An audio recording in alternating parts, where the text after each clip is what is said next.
Hello everyone, क्या हाल चाल है आप सभी लोगों के। आशा करता हूँ बहुत अच्छे होंगे और अच्छे से पढ़ रहे होंगे। बेटा, जैसे आप लोगों को बोर्ड एग्जाम्स के वक्त अपने पे फोकस करना बहुत ज़्यादा ज़रूरी है, उसी तरह हम टीचर्स को होता है कि आप लोगों से जो पेपर में सबसे इम्पॉर्टेंट टॉपिक्स हैं उनको अच्छे से डिस्कस किया जाए, क्योंकि इन टॉपिक से पेपर्स में से क्वेश्चंस बनने के चांस 100% रहते हैं। ठीक है, तो आज मैं शिराज ग्रोवर आप लोगों से क्लास 10th केमिस्ट्री का टॉपिक कार्बन एंड कंपाउंड, उसमें से सबसे important topic soaps and detergents discuss करने जा रहा हूँ। बच्चे, ये टॉपिक सबसे इम्पॉर्टेंट क्यों है? आप पुराने बोर्ड के पेपर्स खोल के देखो तो आप लोगों को सोप्स एंड डिटर्जेंट्स में से काफ़ी सारे क्वेश्चंस देखने मिलेंगे। जैसे कि आप लोगों को क्वेश्चन आया होगा कि difference between soaps and detergents, why soaps foams come with hard water, why detergents are effective in cleansing with hard water, why detergents are not beneficial for us। काफ़ी सारे क्वेश्चंस जो हैं वो इसमें से बन के आ जाते हैं। तो आओ आज अच्छे से डिटेल से इस टॉपिक को डिस्कस करते हैं। तो हमारा बेटा जी, हम लोग बात करते हैं सोप्स की। तो सोप्स क्या होती हैं बेटा जी? तो सोप्स जो होती हैं वो सोडियम की या पोटाशियम की सॉल्ट्स होते हैं। क्या होते हैं? सोल्ट्स होते हैं। किसके साथ? Long chain of carboxylic acids के साथ। ठीक है, हम लोग यहाँ इसको फैटी एसिड्स लिख रहे हैं। आप लोगों को जब मैं इसकी सेपोनिफिकेशन की डेफिनेशन कराऊंगा तब इसको क्लियर करूंगा। ठीक है, आप लोग इसको ऐसे याद रखें कि सोप्स आर सोडियम और potassium salts of long chain of carboxylic acids. ठीक है, हमारे सिलेबस में हम लोगों ने दो फार्मूला सोप के पढ़ने हैं। पहला फार्मूला बेटा जी सोडियम स्टीरेट, दूसरा सोडियम पैल्मिटेट। ठीक है जी, सोडियम स्टीरेट में कार्बन जो है वो 17 होते हैं, हाइड्रोजन 35 होते हैं, आगे COONA होता है। पैल्मिटेट में कार्बन 15 होते हैं, हाइड्रोजन 31 होती हैं, आगे COONA होता है। ठीक है बेटा, आप लोगों को मैं एक चीज क्लियर कर दूं कि सोप जो होती है वो स्ट्रॉन्ग बेस और वीक एसिड से बनती है। ठीक है, ये हमने अभी पढ़ा कि ये सॉल्ट्स होते हैं। क्या होते हैं? सॉल्ट्स होते हैं। तो सॉल्ट्स कैसे? जो स्ट्रॉन्ग बेस और वीक एसिड से मिलके बने होते हैं। ठीक है जी, तो a soap is a salt of strong base, जैसे कि sodium hydroxide, and a weak acid, कोई भी कार्बोक्सिलिक एसिड। ठीक है, तो सोप सॉल्यूशन जो होता है वो बेसिक इन नेचर होता है। तो बेसिक नेचर होने के कारण ये लिटमस पेपर को ब्लू में कन्वर्ट कर देता है। ठीक है, तो थोड़ा सा डिटेल में देखते हैं बेटा। हम लोग बात करते हैं बेटा जी सोडियम स्टीरेट एंड सोडियम पैल्मिटेट। ठीक है, आप लोगों को बेटा जी मैं याद करने की ट्रिक बता देता हूं, बाय नेम ही ये ट्रिक है। ठीक है, हमारा जो 17 होता है, ठीक है, उसी तरह से एस से स्टार्ट होता है जैसे स्टीरेट स्टार्ट होता है। तो स्टीरेट में कार्बन होंगे 17। ठीक है जी, पैल्मिटेट में कार्बन होंगे 15। ठीक है, एज पर इट्स नेम, इसमें 15 आता है, 15 आ गया, इसमें 17 आता है, 17 आ गया। जो हमारी हाइड्रोजन होती हैं बेटा, वो जितने हमारे पास कार्बन एटम होते हैं उसके डबल से एक ज्यादा होती है। तो 17 का डबल 34, उसमें से 1 जोड़े 35, 15 का डबल 30, उसमें 1 जोड़े 31, आगे COONA, आगे COONA। ठीक है, तो ये सोडियम के सॉल्ट्स होते हैं long chain of carboxylic acid के। ठीक है, सोडियम के ऊपर बेटा जी 1 पॉजिटिव चार्ज आता है, COO के ऊपर 1 नेगेटिव चार्ज आता है। सोडियम के ऊपर 1 पॉजिटिव चार्ज आता है, COO के ऊपर 1 नेगेटिव चार्ज आता है। तो हमारा जो ये वाला हिस्सा है, ये हिस्सा हमारा आयोनिक होता है। ठीक है, ये हिस्सा हमारा आयोनिक होता है, और जो पीछे वाली ये वाला हिस्सा होता है ये हमारा कोवेलेंट होता है। क्या होता है? कोवेलेंट होता है। ठीक है, तो हमारा जो सोप मॉलिक्यूल है वो दो चीजों से मिलकर बना होता है, एक आयोनिक, दूसरा कोवेलेंट। ठीक है, अब हम सोप के मॉलिक्यूल के डायग्राम को अच्छे से पढ़ने जा रहे हैं। तो बेटा देखो, हम लोगों ने लिखा था C17H35COONA। ठीक है जी, हम लोग अगर C17 बनाए तो मैं ऐसे 17 लिखूंगा कार्बन, है ना, काफी लंबा लिखा जाएगा, आगे जाकर COONA लिखूंगा, और हर एक कार्बन के ऊपर मुझे क्या होगा बेटा जी, हाइड्रोजन को लगाना होगा उसको बैलेंस करने के लिए। तो हर एक कार्बन के ऊपर हम लोग हाइड्रोजन भी लगा रहे हैं। तो देखा जाए तो ये काफी लेंथी सा हो गया है ना। यहाँ भी लगाएंगे हर जगह पर हाइड्रोजन को, ठीक है। फिर उन्होंने क्या किया कि यार ये तो काफी सारी स्पेस रोक रहा है, इसकी स्पेस कम करने के लिए उन्होंने कार्बन को ऐसे लिख लिया, ठीक है, भी जगह कम रोके, फिर भी जाकर COONA लिखा जाएगा, ठीक है। देयर आफ्टर उन्होंने क्या किया बेटा,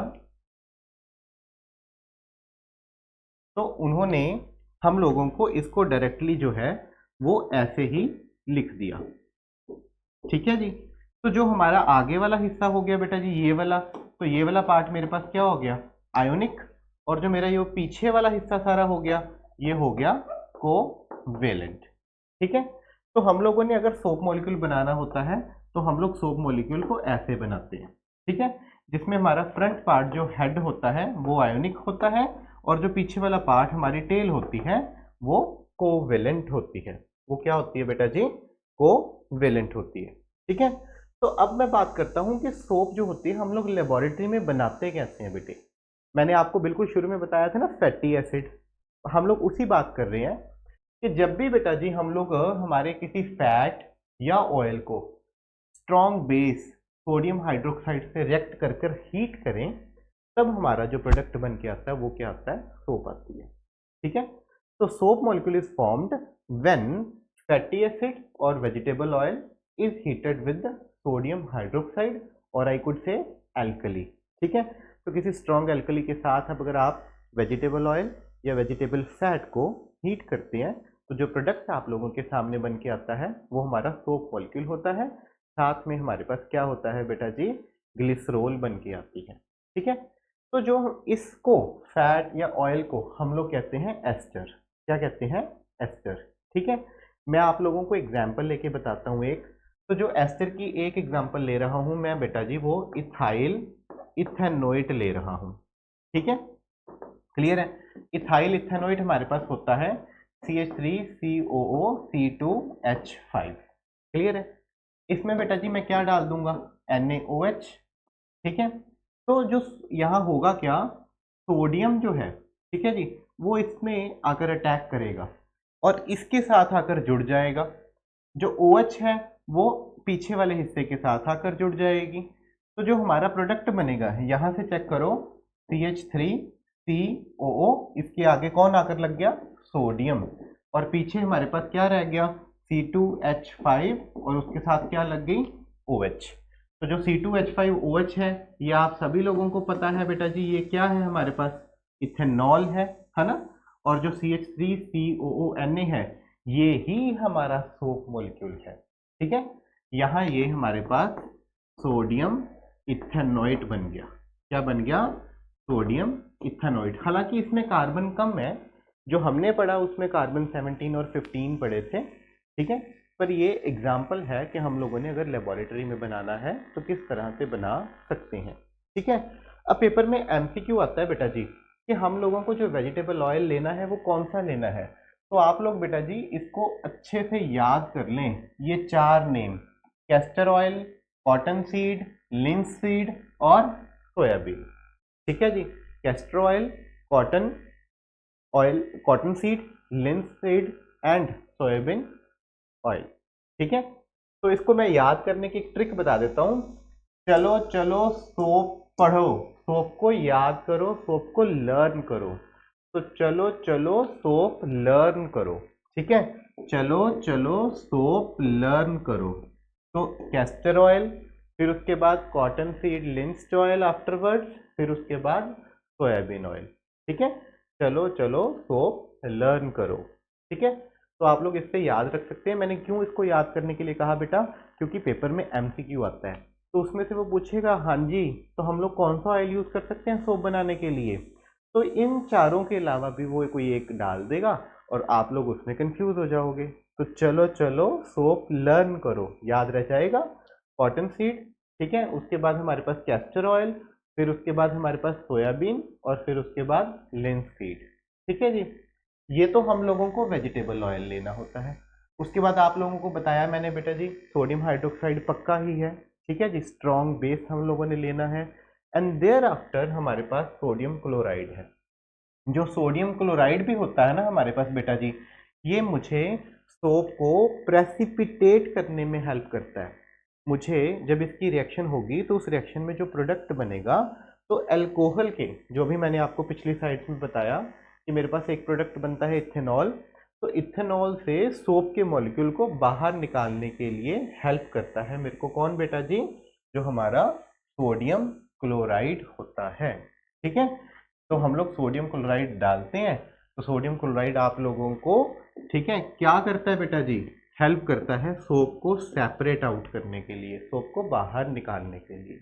ठीक है, देयर आफ्टर बेटा हम लोग बात करते हैं स्ट्रक्चर ऑफ सोप मॉलिक्यूल। मैंने आप लोगों को बता दिया कि इसके पास हमारे पास जो होता है सोप मॉलिक्यूल, इसकी पीछे वाली जो टेल होती है वो होती है बेटा जी हाइड्रोफोबिक, पानी से दूर भागने वाली, पानी से दूर भागने वाली।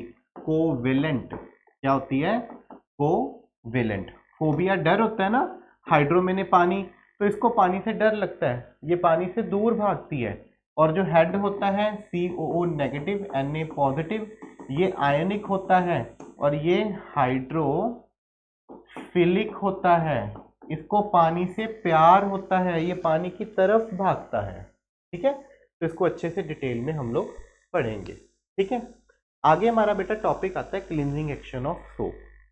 तो अच्छे से, पूरे अच्छे से मेरे को सुनना, क्योंकि इससे आप लोगों को पेपर में लिखने में आसानी होगी और याद भी बहुत अच्छे से रह जाएगा। ठीक है, तो बेटा जो मेरी अपना क्या कहते हैं क्लोथ होता है, जो मेरा कपड़ा होता है, ठीक है, हम लोग उस कपड़े की बात करें तो ये मान लो कोई टी शर्ट है किसी बच्चे की। ठीक है, आप सभी लोगों को पता है बेटा कि जो जब खाना खाते हैं तो हमारे कपड़े के ऊपर या तो सब्जी गिरती है, या आप लोग रास्ते में जा रहे हो, आपके साइकिल की चेन उतर गई, तो आप उसको सेट करने लग गए, तो उसकी ग्रीस जो होती है वो कपड़ों पे लग जाती है। तो जो हमारा डर्ट होती है, कपड़ों के ऊपर जो लगने वाली हमारी डर्ट होती है, ये डर्ट जो होती है ज़्यादातर दो चीज़ें होती हैं। एक तो वेजिटेबल ही होती है, आप खाना खाने समय आपकी जो सब्जी है वेजिटेबल है वही गिर गई। ठीक है, और दूसरा जो होती है वो होती है ग्रीस। क्या होती है, ग्रीस। ठीक है, अब आप लोग बेटा जी ये दोनों चीज़ों को ध्यान से देखो, तो ये दोनों चीज़ें जो हैं वो हैं कोवेलेंट। क्या है, कोवेलेंट, ऑर्गेनिक है। ठीक है जी, क्या है, कोवेलेंट है, ऑर्गेनिक है। ठीक है, अब ये मान लो यहां लग गई, यहां गिर गई। मैंने आपको बताया था कि हम लोग जो है वो सोप जब इसके ऊपर रब करेंगे तो सोप के दो पार्ट होते हैं। कौन कौन से, एक कोवेलेंट और एक आयोनिक। तो जो कोवेलेंट हिस्सा होता है इसको पानी से डर लगता है, ये हाइड्रोफोबिक होता है। आयनिक पार्ट जो है उसको पानी से प्यार होता है, वो हाइड्रोफिलिक होता है। तो जो ये हिस्सा है ये पानी से दूर भागेगा और किसकी तरफ आ जाएगा, डर्ट की तरफ आ जाएगा। और ये हिस्सा जो है वो पानी की तरफ जाएगा। क्यों जाएगा, क्योंकि केमिस्ट्री में एक रूल होता है हमारे पास। वो रूल क्या है केमिस्ट्री का, वो रूल है बेटा जी लाइक डिजॉल्व लाइक। क्या रूल है, लाइक डिजॉल्व लाइक।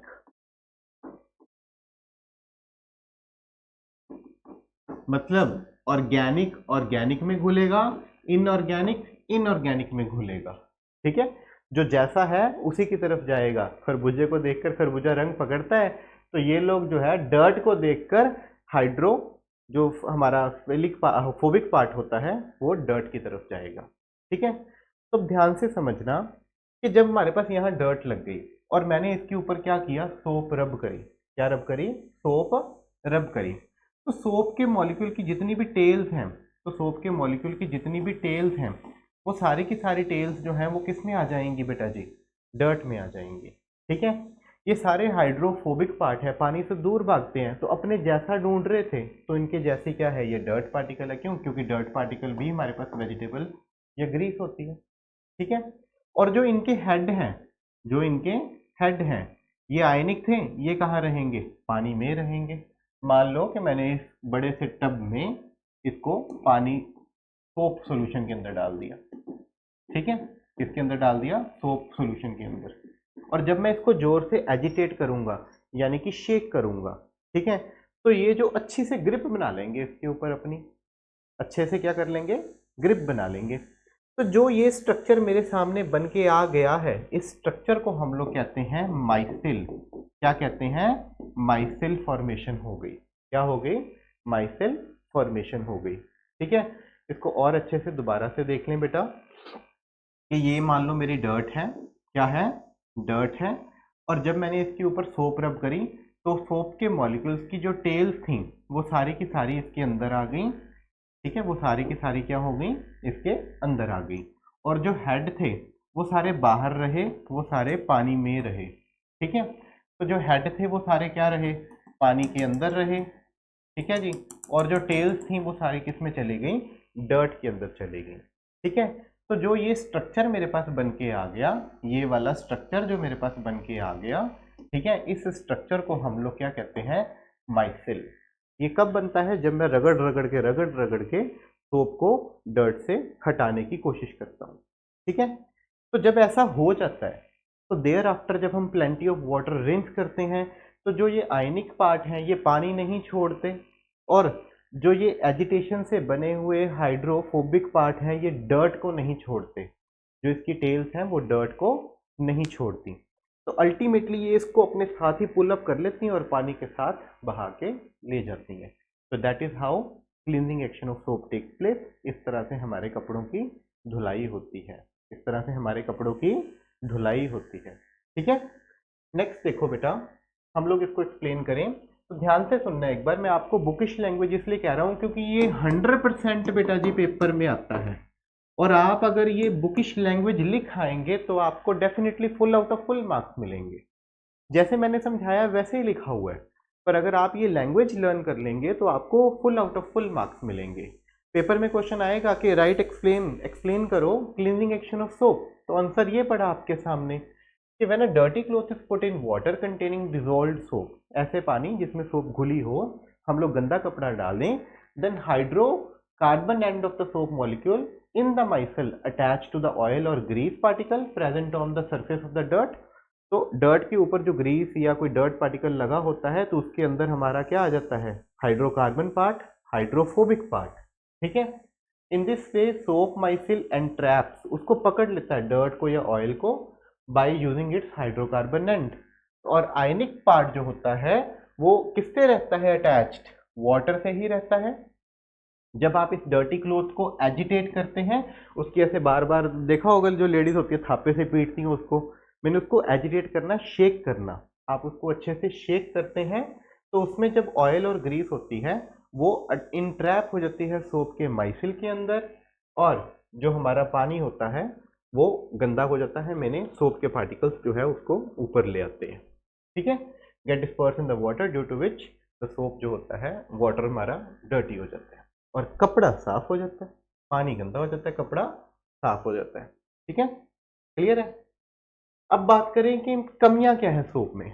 मैंने इतना अच्छा सोप के बारे में आप लोगों को बता दिया, आप तो कहेंगे हाँ जी हाँ सर बहुत अच्छा है, पर बात करें कि सोप में कमियां क्यों हैं, तभी तो डिटर्जेंट्स ने इसकी जगह लिया आजकल। आजकल हम लोग हमारे घरों में टाइड, सर्फ एक्सल है ना, वूश, निरमा, कितने सारे डिटर्जेंट्स आते हैं उनको यूज करते हैं, सोप क्यों नहीं यूज करते, तो क्या कमी है। ठीक है, तो सोप की बेटा हम लोग बात करें तो दो मेन कमियां हैं। क्या है, दो मेन कमियां हैं। एक तो सोप जो होती है ये सूटेबल नहीं है कपड़ा धोने के लिए हार्ड वाटर में, इसमें हार्ड वाटर में, अब ये क्या बला आ गई हमारे पास हार्ड वाटर की। ठीक है, तो बेटा हार्ड वाटर जो होता है, कौन सा, हार्ड वाटर, ये हमारा नलके वाला पानी होता है। क्या होता है, नलके वाला पानी।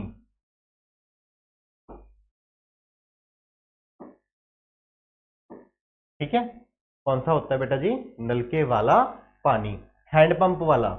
तो आप लोगों ने पी के भी देखा होगा तो आपको भारी भारी लगता होगा, इसीलिए इसका नाम हार्ड वाटर है। पर इसमें ऐसा क्या होता है भाई, इसको इसके अंदर भारीपन आ गया, इसको हार्ड वाटर कहने लगे। तो बेटा जी इसके अंदर हमारे पास कैल्शियम के और मैग्नीशियम के आयंस होते हैं। ठीक है, तो फर्स्ट ऑफ ऑल एक क्वेश्चन आप लोगों को पता लग गया कि why hard water is called hard water, why some water is called hard water. Because the presence of calcium and magnesium ions. और जिस पानी में कैल्शियम और मैग्नीशियम आयंस नहीं होते वो सॉफ्ट वाटर होता है। तो हार्ड वाटर के साथ जब हम लोग सोप रिएक्ट करते हैं, सोप को हम लोग यूज करते हैं, तो हमारे पास बहुत सारी सोप हमारी खराब हो जाती है, वेस्ट हो जाती है। इसी हार्ड वाटर के इन कैल्शियम और मैग्नीशियम के आयंस को बैलेंस करने में ही मेरी बहुत सारी जो सोप है वो खराब हो जाती है। तो सोप जो होती है ये क्या बनाती है? Soap forms scum with hard water. ये हार्ड वाटर से क्या बनाती है बेटा? स्कम बनाती है। और स्कम मेरे काम की नहीं है, स्कम वेस्टेज है, मुझे इसका एक बिंदी भी बेनिफिट नहीं है।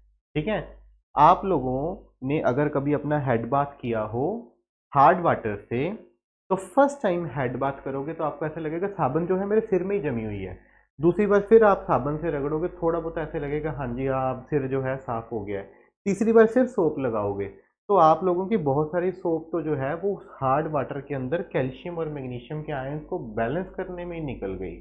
ठीक है, और मोर ओवर हमारे साथ एक वाइट कलर का मतलब जो हमें जरूरत नहीं है, एक वाइट प्रेसिपिटेट बन के आ जाता है जो हमारे कपड़ों मतलब कपड़ों के ऊपर ही चिपक जाता है। और मोर ओवर जब हम लोग उस कपड़ों को पहनते हैं तो हमारी यहाँ बाजू पे इधर उधर वाइटिश सी लगी रहती है।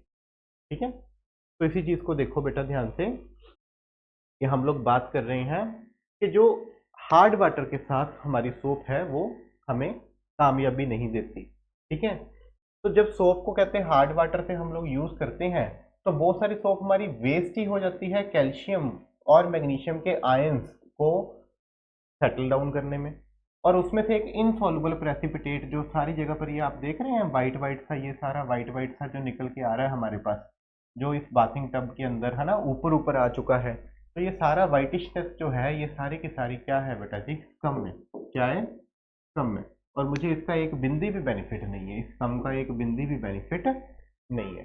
ठीक है, मोर ओवर ये क्या है, सेकंड जो फॉल्ट है कि ये कपड़ों से चिपक जाता है, मुझे इसको साफ करने में ही मुश्किल आनी शुरू हो जाती है और कपड़े जो वो दिखते नहीं अच्छे। ठीक है, क्लियर है?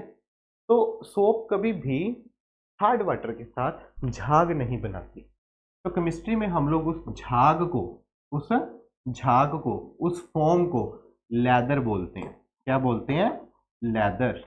तो soap do not form lather with hard water, इसलिए हम सोप को यूज नहीं कर सकते हार्ड वाटर के साथ। ये सोप की कमी है, ये सोप की लिमिटेशन है। ठीक है, क्लियर है? तो इसीलिए हम लोगों को डिटर्जेंट्स यूज करने पड़ते हैं। आप लोगों को सोप की एक एक्सपेरिमेंट किया हुआ है लेबोरेटरी में, उसकी फोटो दिखाता हूँ कि इसमें हमारे पास जो ये वाटर था ये डिस्टिल्ड वाटर था। डिस्टिल्ड वाटर जो होता है वो सॉफ्ट होता है। ठीक है, डिस्टिल्ड वाटर जो होता है वो हमारे पास क्या होता है बेटा जी? सॉफ्ट होता है। तो उसके अंदर सोप सोल्यूशन डाला और उसको शेक किया अच्छे से, तो उसके देखो बहुत सारी झाग बन गई, तो बहुत सारा लेदर बन गया। ठीक है, ये हमारी फोम बन गई, बहुत सारी झाग बन गई।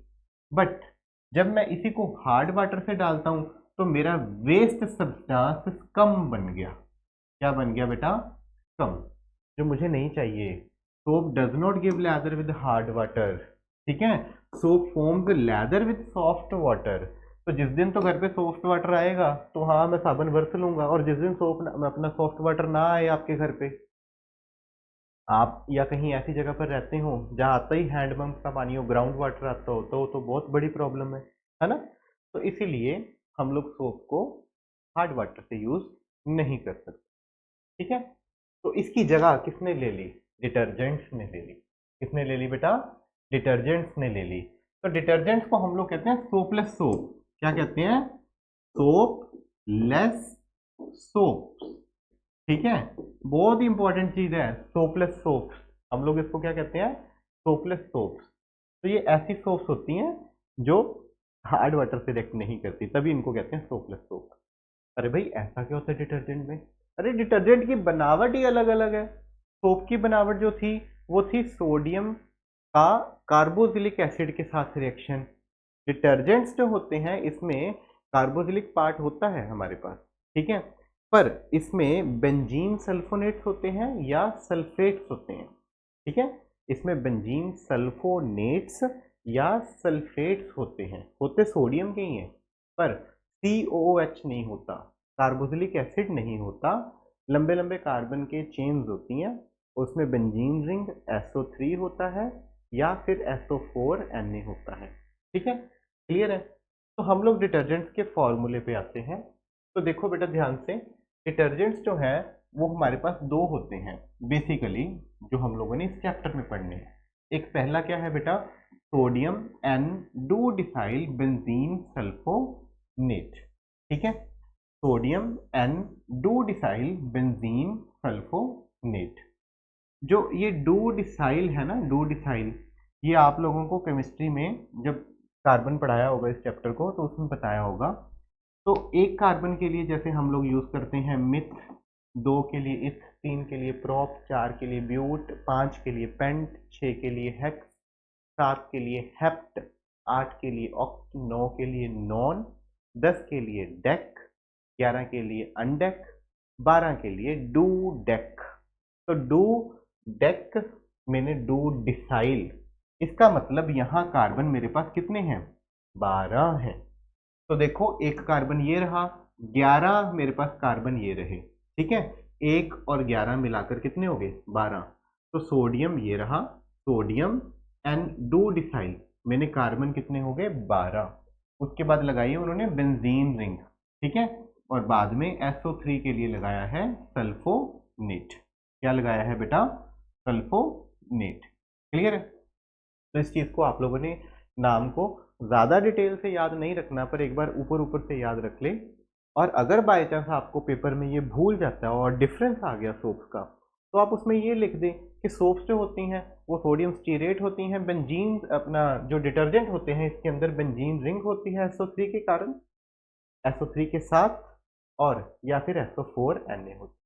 ठीक है, तो sodium n dodecyl benzene sulphonate या सोडियम एन डू डिसाइल अकेला सल्फेट। तो यहाँ कार्बन एक, एक और 10, 11 और एक 12। ठीक है, तो सोडियम एन डू डिसाइल मैंने कार्बन कितने हो गए, 12 हो गए। ठीक है, SO4Na। तो ये डिटर्जेंट्स का फॉर्मूला है। अरे भाई फॉर्मूला ही अलग है तो काम भी अलग होगा। तो इसी कंपोजिशन के कारण डिटर्जेंट्स जो हैं वो इफेक्टिव होते हैं हार्ड वाटर के अंदर भी, हमें अच्छा रिजल्ट देते हैं, अच्छा क्लींजिंग एक्शन देते हैं हार्ड वाटर के साथ। ठीक है, तो दैट्स वाई हम लोग इनको यूज करते हैं। ये पेपर में क्वेश्चन डिफरेंस बन के आ जाता है। तो सोप्स जो होती हैं वो सोडियम के सॉल्ट्स होते हैं long chain of carboxylic acid के साथ। आयनिक जो होता है वो COONA पार्ट हो गया हमारा। ठीक है, आयनिक जो है वो COONA पार्ट हो गया हमारा। सोप जो होती हैं ये वॉशिंग पर्पस हार्ड वाटर के साथ सूटेबल नहीं है। ये हाँ, सबसे इंपॉर्टेंट चीज बेटा जी, सोप्स बायोडिग्रेडेबल है। बायोडिग्रेडेबल कहने का मतलब क्या है बेटा, कि इनको माइक्रो ऑर्गेनिजम्स जो हैं वो खत्म कर सकते हैं, डिग्रेड कर सकते हैं, जब ये हम लोग वॉश करने के बाद नालियों के रास्ते पानी में जाती हैं तो बैक्टीरियल मतलब डिग्रेडेशन के कारण ये खत्म हो जाती है। ठीक है, और सबसे हमारे डिसएडवांटेज डिटर्जेंट की बड़ी वो ये है कि ये नॉन बायोडिग्रेडेबल है, ये खत्म नहीं होते, ये डिग्रेड नहीं होते। ठीक है, एक बार अगर ये किसी ऑर्गेनिज्म के अंदर चले गए तो उसके अंदर ब्लॉकेज क्रिएट करेंगे। आप लोग कपड़े धोते हैं, यहाँ से जो सारा वेस्ट वाटर है वो नालियों के थ्रू सी यानी कि समुद्रों में गिरा जाता है। ठीक है, तो वहाँ जितनी भी मेराइन लाइफ है वो उनको इसका बेचारों का भुगतान देना पड़ता है। तो जो डिटर्जेंट्स वाला पानी होता है वो सारा वही कंज्यूम करते हैं, तो उनकी बॉडी के अंदर वो हार्मफुल केमिकल्स इकट्ठे हो जाते हैं, वो माइक्रो ऑर्गेनिज्म उनको डिग्रेड नहीं कर सकते। ठीक है, क्लियर है। तो डिटर्जेंट्स वैसे स्ट्रॉन्ग क्लींजिंग एक्शन देते हैं कि आपके जो कड़े से कड़ा दाग भी है वो सोप से नहीं सेट हो पा रहा, नहीं निकल पा रहा, तो डिटर्जेंट्स जो होते हैं वो निकाल देते हैं। ठीक है, ये बेटर क्लींजिंग एक्शन देते हैं, पर सोप उतना अच्छा क्लींजिंग एक्शन दे नहीं पाती। ठीक है, ये देखो दिखाया हुआ बेटा कि कोई लॉन्ड्री होगी, वहां से जो पानी आ रहा है देखो कितना सोप वाला पानी है, और ये सारा का सारा पानी जो है वाटर पोल्यूशन कर रहा है। क्या कर रहा है, वाटर पोल्यूशन कर रहा है। क्यों, क्योंकि ये अगर डिटर्जेंट वाला पानी है तो ये माइक्रो ऑर्गेनिजम्स डिकम्पोज नहीं कर सकते, जिसके कारण ये जहां जहां जाएगा जो जो ऑर्गेनिजम्स इसको कंज्यूम करेंगे उनकी बॉडी के अंदर ही इकट्ठा हो जाएगा, उनके ऑर्गन्स खराब करेगा। ठीक है, तो इतना था हमारा सोप्स एंड डिटर्जेंट्स का टॉपिक। होपफुली आप सभी लोगों को बहुत अच्छे से क्लियर हो गया होना बेटा जी। आप लोग इसको अच्छे से प्रिपेयर कर लें क्योंकि बोर्ड एग्जाम्स में इसके आने के 100% चांस। ठीक है, थैंक यू सो मच बेटा, हैव अ नाइस डे।